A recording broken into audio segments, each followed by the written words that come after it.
Hello students, welcome again to my channel maths with Pooja. Class 12th half yearly question paper का solution मैं करवा रही हूँ और 21 क्वेश्चंस मैंने पहले पार्ट में अपलोड कर दिए थे और अब हमारे सिर्फ 5 मार्क्स के 2 क्वेश्चन रह जाते हैं, लेकिन उनमें क्योंकि चॉइसेस हैं तो ओवरऑल हमें 4 क्वेश्चन यहाँ पर सॉल्व करने हैं। तो जल्दी से इनको देखते हैं। फर्स्ट पार्ट को आप लोगों ने बहुत ज़्यादा लाइक किया है, तो मैं चाहूँगी कि आप ज़्यादा से ज़्यादा और भी स्टूडेंट्स को मेरे लेक्चर शेयर करें, लाइक करें और अगर अभी तक बिना सब्सक्राइब किए देख रहे हैं तो सब्सक्राइब ज़रूर कर लें। देखिए, ये है क्वेश्चन नंबर 22। सेम ऐसा ही टाइप का क्वेश्चन मैंने सैम्पल पेपर में दिया था। कुछ स्टूडेंट्स कह रहे थे कि नहीं आया, लेकिन देखिए सैम्पल पेपर होता है, आपको आइडिया मिलता है। तो इसी टाइप का क्वेश्चन मैंने डिटो दिया था। Solve the following system of linear equations using matrix method. ये सिस्टम है आपका, जो कि मैंने यहाँ पर पहले ही राइट कर दिया है। तो क्योंकि हम सैम्पल पेपर में भी इसको कर चुके हैं तो हम इसको थोड़ा सा जल्दी से करेंगे कि अबाउ सिस्टम हम लिखेंगे, above system can be written as, this system can be written as ax is equal to B, जिसमें a क्या है, इनके सब के कोफिशेंट्स का मैट्रिक्स है बेटा। ठीक है, 1 2 1 1 2 1 -1 1 1 1 -3 और 1। ठीक है, दिखाई दे रहा है आप सभी को बिल्कुल। और x हमारा कॉलम मैट्रिक्स होता है जिसमें हम सारे वेरिएबल्स राइट करते हैं, और b हमारा कॉलम मैट्रिक्स होता है जिसमें हम ये राइट साइड वाले सारे कांस्टेंट्स लिखते हैं। क्लियर है? यहाँ तक समझ आ गया? आफ्टर दैट हम क्या करते हैं, फिर हम a का डिटर्मिनेंट चेक करते हैं।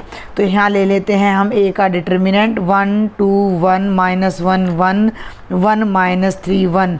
फर्स्ट रो से एक्सपेंड कर रही हूँ मैं, तो 1 into first row first column गया 1 -3 1 1। यहाँ माइनस आएगा बिकॉज ये 1 2 है, लेकिन यहाँ -1 यहाँ पहले से, तो ये +1 हो जाएगा। और ये कॉलम और ये रो जब हम हटा देंगे तो ये बन जाएगा 2 -3 1 1 +1 आएगा। ये रो और कॉलम गया तो 2 1 1 1। चलें आगे, सॉल्व कर लो। 2/2 का डिटरमिनेंट है, 1 माइनस प्लस का 3 हो जाएगा, और 2 माइनस प्लस का 3 हो जाएगा, और 2 -1 आ जाएगा। ठीक है बेटा, आगे बढ़ते हैं। तो ये हो जाएगा 1 × 4 + 1 × 5 + 1 × 1। ये आ गया 4 + 5 + 1 जो कि 10 आया, और जो कि नॉन जीरो है। जब हमारा डिटर्मिनेंट नॉन जीरो होता है तो हमारा मैट्रिक्स नॉन सिंगुलर हो जाता है, एंड इन दैट केस जो इन्वर्स ऑफ द मैट्रिक्स है वो एग्जिस्ट करता है, तो ए इन्वर्स एग्जिस्ट। अब हमारा अगला स्टेप होगा अपना सॉल्यूशन फाइंड करना। अब क्योंकि ए का इन्वर्स एग्जिस्ट कर रहा है तो सॉल्यूशन ऑफ सिस्टम, ठीक है, हम लिखेंगे solution of system of linear equations है ये भाई, is given by x is equal to A inverse B. A inverse को b से मल्टीप्लाई करेंगे तो उससे x की वैल्यू आ जाएगी। x की वैल्यू का मतलब x y z की वैल्यूज़ आ जाएंगी। तो हमारा अगला काम है a इन्वर्स निकालने का, टू फाइंड a इन्वर्स। अब हमने निकालना है a इन्वर्स। a इन्वर्स क्या होता है, adjoint a bye determinant a। Determinant a हम निकाल चुके हैं, तो हम यहाँ लिखेंगे वी विल कैलकुलेट। आप कोई भी लैंग्वेज लिख सकते हो, ज़रूरी नहीं है कि आप बिल्कुल मेरी तरह ही लिखो। We will calculate adjoint A. ठीक है, अब हमारा अगला काम है एडजॉइंट ए निकालने का। तो मैं इसके लिए यहाँ पर पहले ए को ना दोबारा राइट कर देती हूँ क्योंकि वो लास्ट पेज पर हमारा चला गया है। तो इट इज़ 1 2 1 -1 1 1 मिनट बेटा, और एंड इट इज़ 1 -3 1। ठीक है, अब हमें एडजॉइंट ए निकालना है। तो एडजॉइंट ए निकालने के लिए हमें क्या करना पड़ेगा, पहले इसके सारे कोफैक्टर्स निकालने पड़ेंगे। तो एक कोफैक्टर मैं अच्छे से आपको निकाल कर दिखा देती हूँ। कोफैक्टर ऑफ A11 तो क्या होगा, -1 की पावर 1 + 1, ये वाली कॉलम और रो चला गया, डिटर्मिनेंट बच गया 1 -3 1 1। Got it? ये हो गया -1 की पावर 2 1, ये -3 है भाई, ध्यान रखना। तो ये हो जाएगा 1 + 3, यानी कि कितना आ जाएगा, 4 आ जाएगा। एक दो और निकाल के दिखा देती हूँ मैं जल्दी से। A12 इसका निकालेंगे तो -1 की पावर 1 + 2, कॉलम गई रो गया, 2 माइनस 3 1 1, माइनस 1 की पावर 3 आएगा जो कि नेगेटिव होगा, और ये बनेगा 2 प्लस 3 5, यानी कि ये आ जाएगा आपका -5। ठीक है, आगे बढ़ूँ मैं। अब मैं निकाल रही हूँ A13, 3 मैं निकाल के दिखा रही हूँ, बाकी आप अपने आप सॉल्व कर लीजिएगा, मैं डायरेक्ट आंसर लिखने वाली हूँ। तो ये देखो A13 ये एलिमेंट है, ये रो गई, ये कॉलम गया, तो 2 1 1 1 बचता है हमारा। ठीक है, तो ये आ जाएगा 2 1 1 1, -1 की पावर 4 प्लस आएगा 2 माइनस 1 कितना आ जाएगा 1। तो 3 को फैक्टर मैंने ये निकाल दिए, बाकी के मैं डायरेक्ट राइट कर रही हूँ। A21 2 आएगा, A22 0 आएगा, और A23 -2 आएगा। A31 2 आएगा, ये मैंने पहले से कैलकुलेट कर लिए थे। A32 5 आएगा, और A33 आपका 3 आएगा। अब आपने फाइंड करना है एडजॉइंट A। एडजॉइंट A आपका होता है A11, all cofactors, all elements cofactors का transpose. A21 A22 A23 A31 A32 A33 transpose. Transpose के लिए आप टी भी लगा सकते हो, डैश भी लगा सकते हो। ठीक है, तो A11 हमारा कितना है 4 -5 1, ध्यान देना 2 0 -2 और 2 5 3 का ट्रांसपोज, तो ये आ जाता है बच्चों अपना एडजॉइंट A। ठीक है, अब इसका कर दो ट्रांसपोज, तो 4 -5 1 2 0 -2 एंड 2 5 3। आगे बेटा एडजॉइंट A का डिटर्मिनेंट पहले ही 10 आया हुआ है, तो सबसे पहले अब हम यहाँ निकालते हैं A इन्वर्स। A इन्वर्स होता है adjoint A bye determinant A।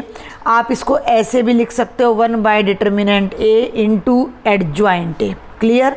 अब 1/10 और एडजॉइंट A कितना है उसको यहाँ राइट कर दो। 4 -5 1 2 0 -2 2 5 3। अगर हमें केवल A का इन्वर्स निकालना होता तो 10 को अंदर ले जाके हम सॉल्व कर देते, लेकिन हमने A का इन्वर्स नहीं निकालना, हमने तो अपने मैट्रिक्स का सॉल्यूशन निकालना है। और वो सॉल्यूशन क्या है, x = A इन्वर्स B। इसको मैं नेक्स्ट पेज पर लेती हूँ क्योंकि यहाँ स्पेस कम है। तो ये A इन्वर्स है, उसको B से मल्टीप्लाई करते हैं। अब ये हमारा सॉल्यूशन है बेटा, x = A इन्वर्स B। तो ये हो जाएगा 1/10 इंटू, ये तो हमारा इन्वर्स है, और B की वैल्यू आप वीडियो को हल्का सा बैक करके देख लीजिएगा। B हमारे कोफिशिएंट्स का मैट्रिक्स है 4 0 2। इन्हें अब हम मल्टीप्लाई करेंगे तो 1/10 तो बाहर रह जाएगा। फर्स्ट रो को फर्स्ट कॉलम से, ध्यान देना है, 4 4 जा, आपको दिखाई दे रहा है ना, बिल्कुल दिखाई दे रहा है। देखिए 4 4 जा 16 प्लस 0 प्लस 4, -5 को 4 से करेंगे -20 प्लस 0 प्लस 10, 1 को 4 से करेंगे 4, -2 को 0 से करेंगे +0 और +6। ये हो जाएगा 1/10 16, 16 + 4 20, -20 में से 10 गया -10, और ये 10 इधर x चल रहा है। ठीक है, अब ध्यान देना है, ये आपको दिखाई नहीं दिया होगा, हाँ जी। अब देखिए 16 + 4 20, ये हो गया -10 और ये हो गया 10, 1/10। ठीक है, अब x का मतलब क्या है, x का मतलब है मैट्रिक्स XYZ, और ये 10 अंदर चला जाएगा, हर एक को डिवाइड करेगा तो 2 भाई 10 2 जा 20, 10 1 जा 10, 10 1 जा 10, तो 2 - 1 1, तो x की वैल्यू 2 आ जाएगी, y की -1 आ जाएगी, और z की 1 आ जाएगी। ये हमारा आंसर आ जाएगा। ये 5 मार्क्स का है, लेकिन फाइनल एग्ज़ाम में यही क्वेश्चन आपका 6 मार्क्स में पूछा जाएगा। क्वेश्चन नंबर 22 में ही चॉइस में एक डिटर्मिनेंट दिया गया, show that 1 + A 1 1 1 1 + B 1 1 1 1 + C = ABC × 1 + 1/A + 1/B + 1/C। Determinant के जो क्वेश्चन होते हैं वो बड़े इजी होते हैं, वो अपने आप में ही आंसर दे रखा होता है तो हमें पता होता है। देखो ABC बाहर आ रहा है और अंदर 1/A 1/B 1/C है, तो बहुत ही सिंपल क्वेश्चन है। कैसे, ये देखो मैंने यहाँ डिटर्मिनेंट राइट कर लिया है। अब मैं फर्स्ट रो में से A कॉमन ले लेती हूँ, सेकंड में से B और थर्ड में से C। तो यहाँ हम लिखेंगे taking out common A, B, C respectively from R1, R2 and R3। ठीक है। R1 R2 और R3 में से हम A B C को कॉमन लेंगे, तो A कॉमन आ गया, B आ गया, C आ गया। पहली रो में से A कॉमन लेने का मतलब इसको A से डिवाइड करना है, तो इस पूरी टर्म को A से डिवाइड करोगे तो 1 के नीचे भी A आ जाएगा और A के नीचे A आएगा तो कटकर 1 हो जाएगा। समझ पा रहे हैं आप इस बात को? ये देखिए भाई, जब हम, एक मिनट में रफ पे दिखा रही हूँ आपको, जब हम 1 प्लस ए को A से डिवाइड करेंगे तो 1 by A plus A by A, A से A कट कर 1 आ जाएगा, तो ये 1 बाई ए प्लस 1 बन जाएगा। अब इसको A से डिवाइड करोगे तो 1 बाई ए, इस एलिमेंट को A से डिवाइड करोगे तो 1 बाई। सेकेंड रो में से B कॉमन लेना यानी B से डिवाइड करना, तो ये बनेगा 1 by B plus 1, 1 by B, और ये बन जाएगा 1 by C, 1 by C, 1 by C plus 1। हमारा क्वेश्चन लगभग हो गया है। अगर आप आंसर पे फोकस करो तो आंसर में 1 plus 1 by A, 1 by B, 1 by C चारों को जोड़ा गया है। आप यहाँ ध्यान दो, ऐसे तो नहीं जोड़ सकते, लेकिन जब हम रो वाइज जोड़ रहे हैं 1 plus 1 by A plus 1 by B plus 1 by C, यानी कि अगर हम रो वाइज जोड़ दें तो हम यहाँ पर एक ऑपरेशन लगाते हैं, अप्लाइंग R1 में क्या कर देते हैं, R1 plus R2 plus R3, तीनों रो को फर्स्ट रो में जाकर ऐड कर देते हैं, तो डेल्टा हो जाएगा ABC। यहाँ ऐड 1 को मैं आगे ले लेती हूँ भाई, A प्लस बी लिख लो या B प्लस ए लिख लो, कम्यूटेटिव होता है, तो ये हो गया 1 plus 1 by A plus 1 by B plus 1 by C. अब इन्हें जोड़ो तो भी 1 1 by A, 1 by B, 1 by C, तो वो वही आएगा 1 plus 1 by A plus 1 by B plus 1 by C. और थर्ड रो में भी यहाँ थर्ड एलिमेंट भी फर्स्ट रो का यही आएगा, 1 by A, 1 by B, 1 by C. Second row as it is रहेगी, 1 by B, 1 by B plus 1, 1 by B. Third row भी ऐसी ही रहेगी हमारी। अब ज़रा ध्यान दें, बिल्कुल सिंपल हो गया है ये क्वेश्चन। पहली रो में से हम 1 plus 1 by A, 1 by B, 1 by C को कॉमन ले सकते हैं, तो टेकिंग आउट कॉमन, किसको कॉमन लेना है, 1 plus 1 by A plus 1 by B plus 1 by C from R1 में से हमने इसको कॉमन ले लेना है। प्रैक्टिस देखो बहुत चाहिए, प्रैक्टिस तो आपको करनी पड़ेगी, ठीक है। प्रैक्टिस नहीं करोगे तो फाइनल में या एग्ज़ाम में आप मिस्टेक्स करोगे। तो अब अगला स्टेप मेरा क्या आने वाला है उसको देख लो। ABC लिखूंगी, फिर ये टर्म्स लिखूंगी, तो ये तीनों तो 1 हो जाएंगे, फिर मैं बाकी एलिमेंट्स लिखूंगी। ये देखिए, जब ABC तो पहले कॉमन ले लिया था, ये कंप्लीट टर्म जब कॉमन ली तो फर्स्ट रो के तीनों एलिमेंट्स 1 हो जाएंगे, क्योंकि फर्स्ट रो में तीनों एलिमेंट्स यही थे, इसको हमने कॉमन ले लिया था। सेकंड और थर्ड रो और देखते हैं, ये अब आपको थोड़ा याद रखना पड़ेगा। सेकंड रो है 1 by B, 1 by B plus 1, 1 by B, 1 by C, 1 by C, 1 by C plus 1, जिसे मैं नेक्स्ट पेज पर लिखने जा रही हूँ। तो देखिए, अब मैं यहाँ पर लिख रही हूँ second row 1 by B, 1 by B plus 1, again 1 by B, 1 by C, 1 by C और 1 बाई सी प्लस 1। अब अगर आपने डिटर्मिनेंट कर लिया है तो आपको ये भी पता होगा कि जब इस तरह 1 1 वाली हमारे पास कोई डिटर्मिनेंट आ जाता है तो हम इसमें मैक्सिमम 0 बनाने के लिए माइनस कर लेते हैं, तो C1 माइनस C2 और C2 माइनस C3 हम यहाँ अप्लाई कर देते हैं, C1 माइनस C2, और फिर मैं ले लेती हूँ बेटा C2 माइनस C3। ध्यान देना, तो डेल्टा में ABC 1 plus 1 by A, 1 by B, 1 by C, इसमें से ये एलिमेंट्स माइनस करने, तो 1 में से 1 माइनस करोगे 0, 1 बाई बी में से 1 बाई बी प्लस 1 माइनस करना है, 1 by B minus 1 by B plus 1, तो 1 by B minus 1 by B ये कैंसिल होकर यहाँ पर आ जाएगा -1, और 1 बाई सी में से 1 बाई सी गया 0। इधर फिर ले आओ, ये 0 बनेगा, इसमें से इसको माइनस करोगे 1 बचेगा, यहाँ -1 बचेगा। Third column as it is हमारा आ जाएगा। अब ये इस क्वेश्चन में कुछ भी नहीं रह गया है, इसे फर्स्ट रो या फर्स्ट कॉलम से एक्सपेंड कर दो। तो अब मैं यहाँ लिख रही हूँ एक्सपेंडिंग बाय R1, तो डेल्टा की वैल्यू हो जाएगी ABC 1 by A, 1 by B, 1 by C. अब ध्यान देना, फर्स्ट रो से जब मैं एक्सपेंड करूँगी, पहला एलिमेंट 0, दूसरा 0, तीसरा 1 है, 1 वाली रो और कॉलम गया, तो ये बन गया -1 1 0 और -1। इसे ओपन करो, 1 -0। इस डिटर्मिनेंट की वैल्यू कितनी आ रही है, 1 आ रही है। तो ये हमारा क्वेश्चन अब यहाँ कंप्लीट हो जाता है। बिल्कुल सिंपल सा है, बस अंदर के डिटर्मिनेंट को सॉल्व करके आपने 1 लिख देना है। तो ये डेल्टा की वैल्यू आ जाएगी दिस वन। तो ये हमारा आ जाएगा right hand side and you can write here hence proved. तो ये था क्वेश्चन नंबर 22 और अब हमारा रह जाता है क्वेश्चन नंबर 23। आपकी जानकारी के लिए मैं बता दूं कि क्वेश्चन नंबर 23 का जो और वाला पार्ट है, डिट्टो सेम पार्ट मैंने सैम्पल पेपर में आपको दिया था। इट मीन्स 5 नंबर आपके यहाँ कवर हो रहे थे सैम्पल पेपर से, और मैट्रिक्स का सेम क्वेश्चन, बस थोड़ा स्टेटमेंट में तो फ़र्क आएगा।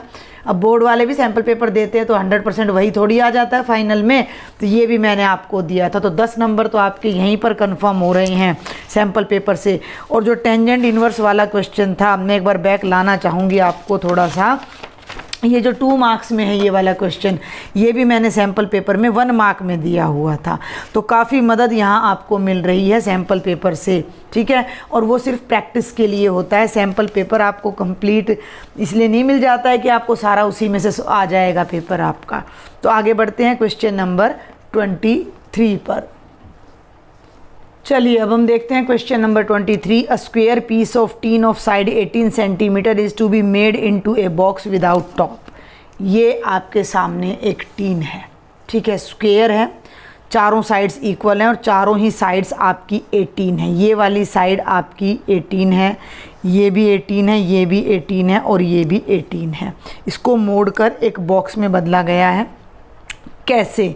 By cutting a square from each corner.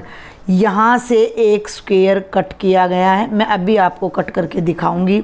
और यहाँ से भी एक स्क्वेयर कट किया गया है, ठीक है।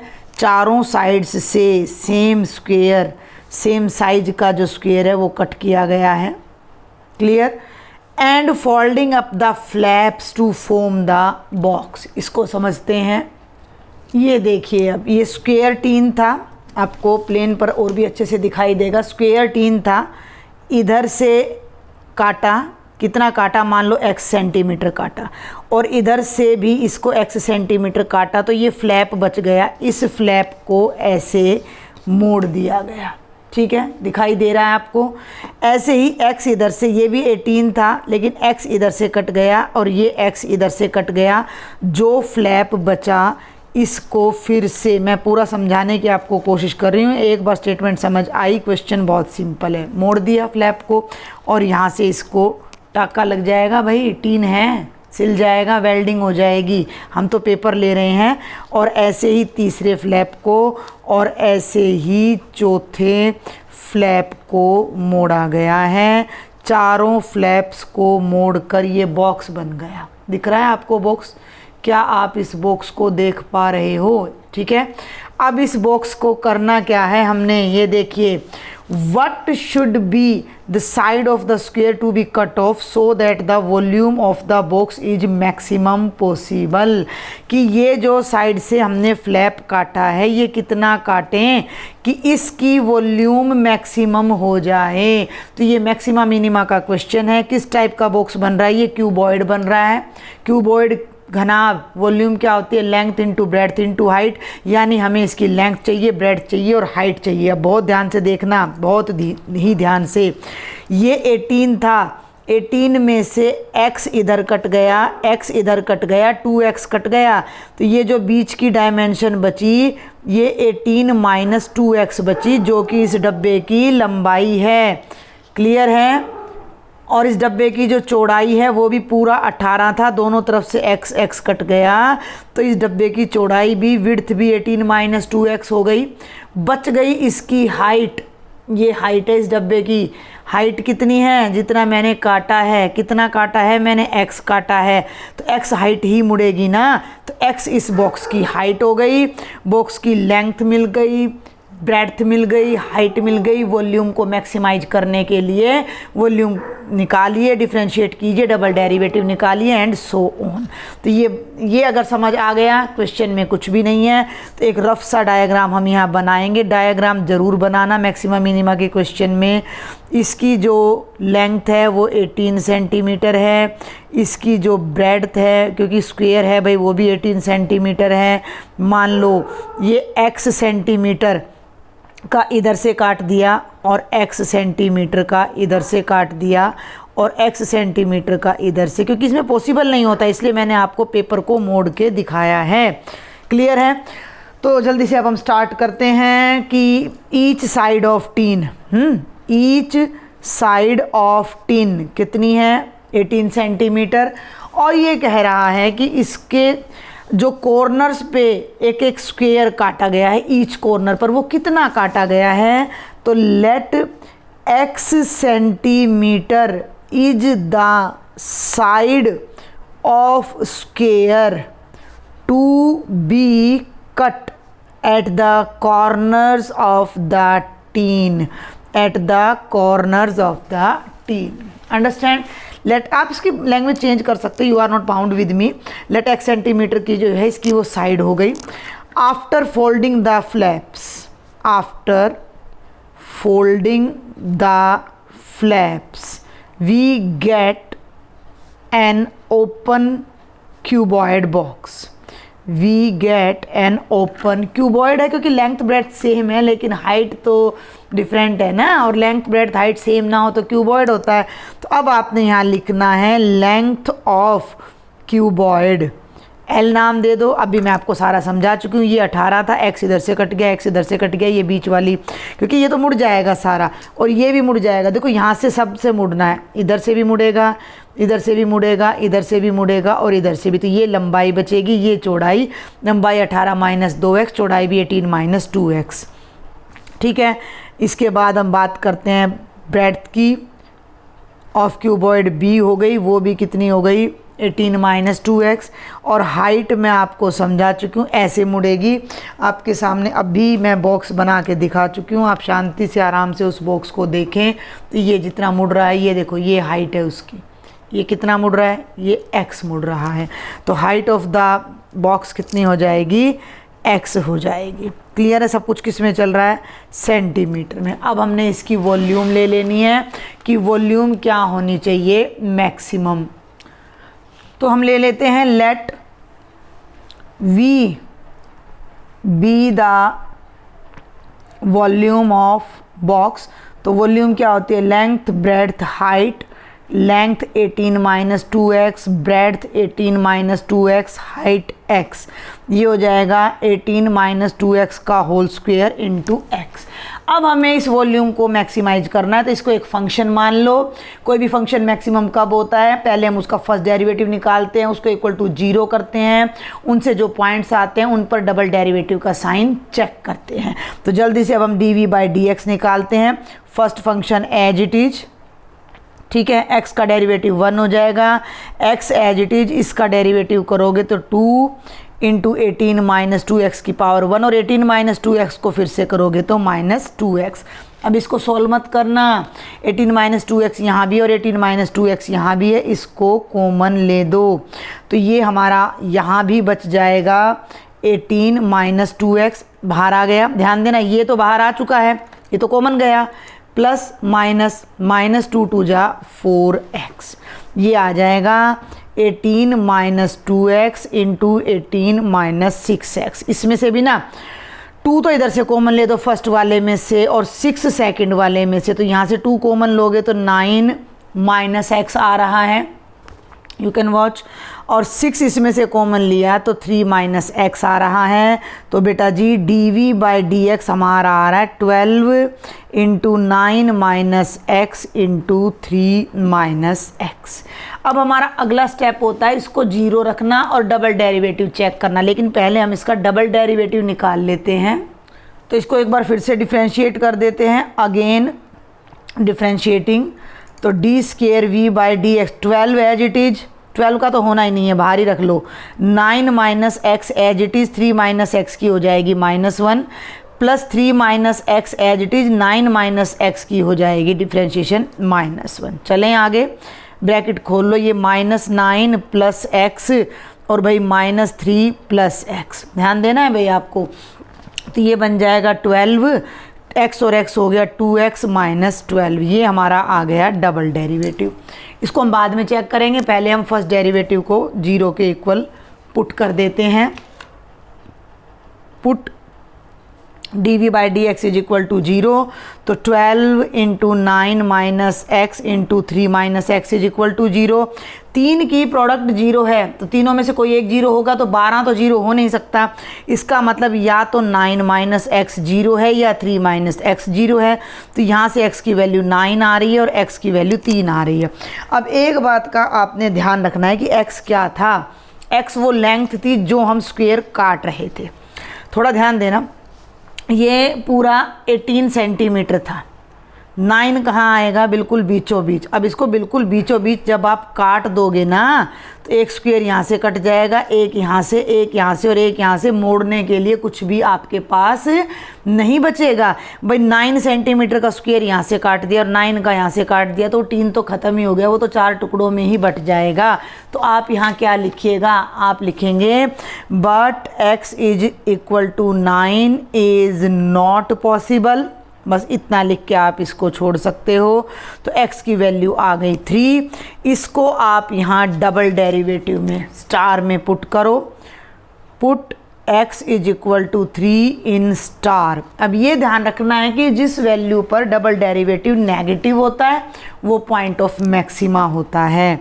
तो d²v/dx² जब x 3 है, तो 12 × 2 × 3 - 12, 12 × 6 - 12, 6 में से 12 गए -6, और ये मल्टीप्लाई करोगे -72, जो कि <0 आ गया। ठीक है, तो अब हम यहाँ लिखते हैं कि d²v/dx² = 0 कब, जब x 3 है। इसका मतलब वॉल्यूम एज मैक्सिमम जब x की वैल्यू कितनी है, 3 है। इट मीन्स अगर हम ऑल कॉर्नर्स पर 3 सेंटीमीटर का स्क्वायर कट करके फ्लैप्स को मोड़ के क्यूबॉइड बनाते हैं, तो इन दैट केस हमारी वॉल्यूम मैक्सिमम हो जाएगी। और ये है 23rd क्वेश्चन का हमारा और पार्ट। वैसे ही मुझे कराना नहीं चाहिए क्योंकि मैंने सैम्पल पेपर में इसको कम्प्लीटली सॉल्व करा दिया है। क्या क्वेश्चन है, find the intervals in which this function is increasing and decreasing. Function मैंने यहाँ राइट कर दिया है, तो इंक्रीजिंग डिक्रीजिंग के लिए मैं इसको थोड़ा शॉर्ट में बताती हूँ। फर्स्ट डेरिवेटिव निकालो, 6x² - 6x - 36, 6 कॉमन, ये बन जाएगा x² - x - 6। फिर हम रखेंगे, अब इस फर्स्ट डेरिवेटिव के फैक्टर्स कर लो आप, तो ये बनेंगे x - 2 x + 2 और x - 3, क्योंकि x² और -3x + 2x - x - 6, ये इसके फैक्टर्स बन जाएंगे।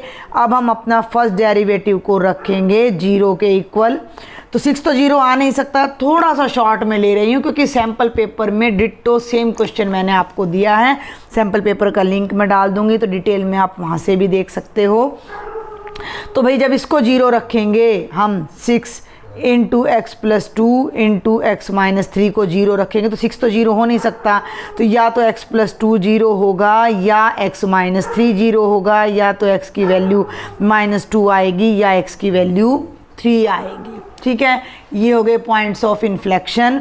यहाँ आप रफ में एक नंबर लाइन बनाकर देख लीजिएगा, 0 1 2 3 4। जो ब्रेक्स आ रहे हैं वो -2 पे आ रहे हैं और 3 पे आ रहे हैं। तो ये पूरी नंबर लाइन 3 पार्ट्स में बट जाती है, -2 से लेस सॉरी -2 और 3 के बीच में, और 3 से ग्रेटर। तो यहाँ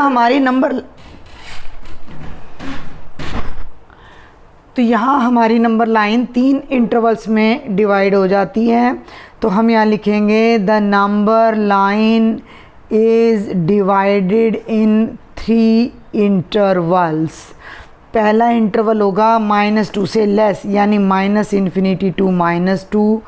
दूसरा होगा -2 से लेकर इस डॉट यानी 3 तक, और तीसरा होगा 3 से ∞ तक।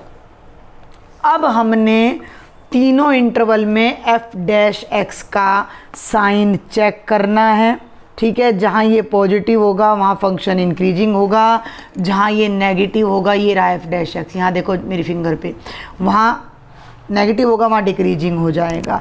तो हम पहला इंटरवल ले लेते हैं x बिलोंग्स टू -∞ टू -2 और f डैश x को मैं यहाँ लिख देती हूँ x+2 इंटू x-3। इसको समझें अब आप, जब x इस इंटरवल में है तो -2 से छोटा है, सिंपल सी बात है, x -2 से छोटा है। हमें इन दोनों का साइन चाहिए। दो तरीके होते हैं, या तो आप इन दोनों में -2 से छोटी कोई वैल्यू रख लो, मान लो -3 रख लो, मैं जस्ट बता रही हूँ। तो जब मैं यहाँ -3 रखूँगी, ध्यान देना है इस बात पर आपने, भाई x -2 से छोटा है यानी -3 है मान लो, तो मैंने जब यहाँ -3 रखना है, दिख रहा है आपको, तो 6 ब्रैकेट में मैं यहाँ रखूँगी -3 + 2 और यहाँ रखूँगी -3 -3, 6 -1 -6 पॉजिटिव नेगेटिव नेगेटिव, ओवरऑल ये हो जाएगा पॉजिटिव यानी ग्रेटर देन 0। तो आप इस तरीके से भी इसको कर सकते हो, लेकिन जो टेक्निकल मेथड है जिसे मैं कहूँगी वो क्या है कि जब x इस इंटरवल में है तो x -2 से छोटा है।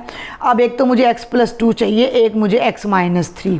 इसमें मैं एक बार लेफ़्ट साइड में राइट में दोनों में 2 ऐड कर दूंगी, एक बार मैं दोनों में 3 माइनस कर दूंगी, तो मुझे साइन मिल जाएगा।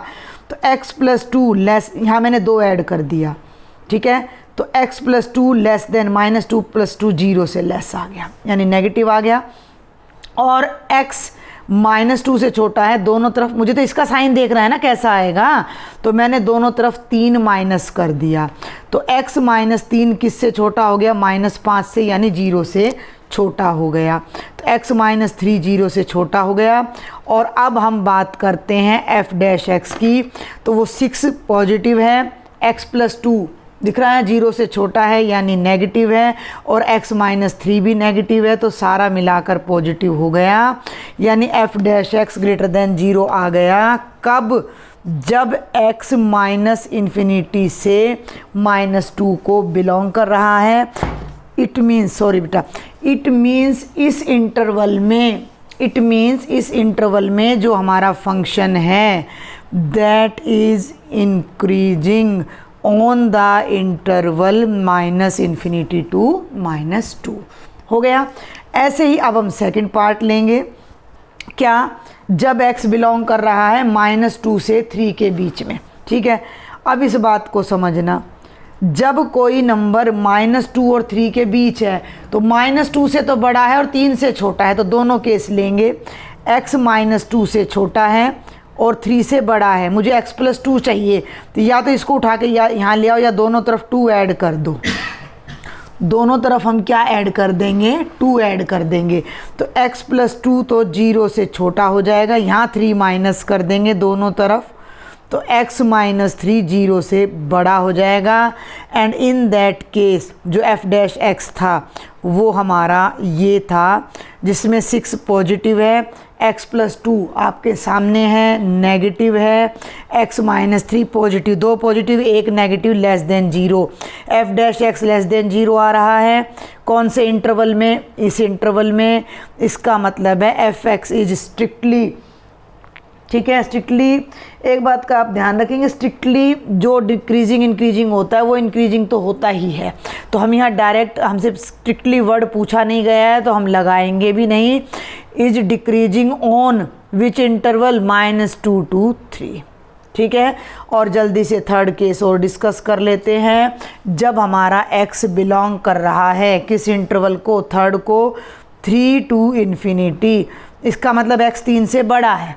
हमें चाहिए x+2, क्योंकि हमारा जो f डैश x का पहला फैक्टर है वो x+2 है, दोनों तरफ 2 जोड़ दो, तो x+2 क्या हो गया, 5 से बड़ा हो गया, 5 से बड़ा हो गया तो x+2 0 से बड़ा हो गया। अब x 3 से बड़ा है तो x -3 0 से बड़ा हो गया। अब आप यहाँ से f डैश x पे चले जाओ, मैं यहाँ से अब डायरेक्ट बता रही हूँ। 6 पॉजिटिव है, x+2 भी पॉजिटिव है, x -3 भी, तो overall f dash x greater than 0 हो गया। इसका मतलब f(x) क्या आ गया, इंक्रीजिंग आ गया 3 to ∞ में। तो इस इंटरवल में भी इंक्रीजिंग है, इसमें भी इंक्रीजिंग है, और यहाँ पर ये हमारा डिक्रीजिंग है। तो इस पूरे रिजल्ट की हम लास्ट में समरी करके लिख देंगे। Hence F X is increasing on अब दो इंटरवल में है तो दोनों की यूनियन करनी है। कौन कौन से की? -∞ To -2 union 3 to infinity, and F X is decreasing on the interval. कौन सा इंटरवल था भाई? ये हमारा -2 to 3। तो ये हमारा क्वेश्चन कंप्लीट हो जाता है। हमारा हाफ ईयरली का क्वेश्चन पेपर का कंप्लीट सॉल्यूशन भी पूरा हो जाता है। अगर अच्छा लगे तो शेयर ज़्यादा से ज़्यादा करें। सब्सक्राइब नहीं किया अभी तक भी तो सब्सक्राइब भी ज़रूर कर लें। Thank you.